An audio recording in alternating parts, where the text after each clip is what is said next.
हुण सुनाओ उस्ताद जी, बादशाह वाला वाक़या सुनाओ। तो किस्सा इस तरह है जो एक बादशाह है, यहूदियों का बादशाह, तो ਉਹਦੀ एक बेटी आई भाई इको ही।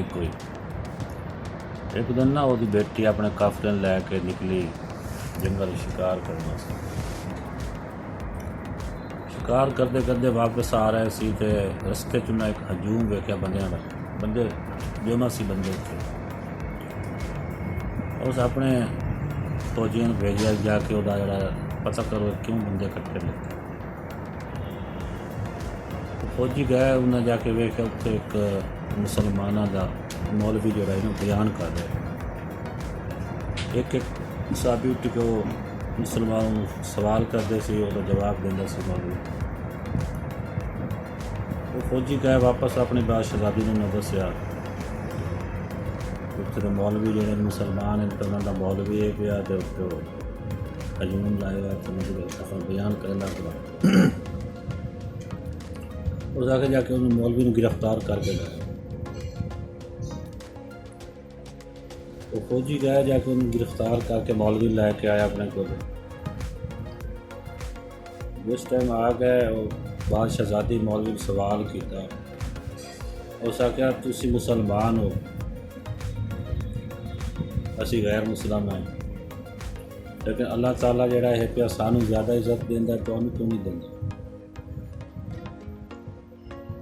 उस आख्या की मतलब? उस आख्या असी जिहड़ा बादशाह है सदियों तो आ रहा है, यहूदी लड़की और मुसलमान कहती मौलवी।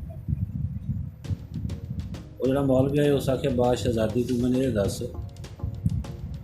तू कभी अयाल वेख्या जो भेड़ा च रहिंदा बकरियां चरांदा? उस आखे आप बिल्कुल वेख्या। उस आखे ये भी तू वेख्यो सी भी अयाल दी बकरियां नाल दो कुत्ते भी होंदे? उस आखे बिल्कुल मैं वेख्या कुत्ते भी होंदे। उस आखे तू दस भी वो कुत्ते क्यों नाल होंदे ने यार? साफ ज़ाहिर है बकरियां की रखवाली वास्ते इन्हें कुत्ते होंगे। उस आख्या जिमें तो मालिक जोड़ा होंदा है वो इख्तियार च बकरियां अगे पिछे जिस टाइम रज जांदियां ने, बजदियां दुगदियां ने, वो उन्होंने जोड़ा है पिया फिर कुत्ते इकट्ठे करके उन्हें इकट्ठा कर देंगे। बस मिसाल सके इस तरह ही जोड़ा है पिया ना, असी जो मुसलमान हाँ अल्लाह ताला ने उस तरह ही प्यारे हैं जिस तरह अयाल ने अपनी बकरियां प्यारे। वो कुत्ते तुसी हो पे यहूदी, जिमें असी अल्लाह ताला की नाफरमानियां करने हैं ना मुसलमान, इस तरह ऐसा नाफरमानियां करते करते मुड़ तुहाडे जे वो कुत्ते साडे उत्ते मुसलत कर देंगे। इस वजह तो फिर असी इकट्ठे होने हैं, अल्लाह तौबा करने हैं। जो फिर असी इकट्ठे हो जाने हैं, फिर असी जो है प्यार इख्तियार साढ़े को आ जाए। सही।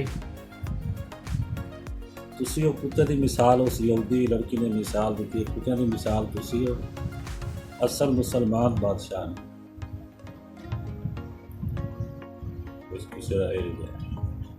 सही। इस वजह तो फलस्तीन ते कुत्ते मुसलत होए पे ने। इस वजह तो फलस्तीन के उत्ते हुण कुत्ते मुसलत होए पे ने कि मुसलमान जो है ना कट्ठे नहीं हो रहे।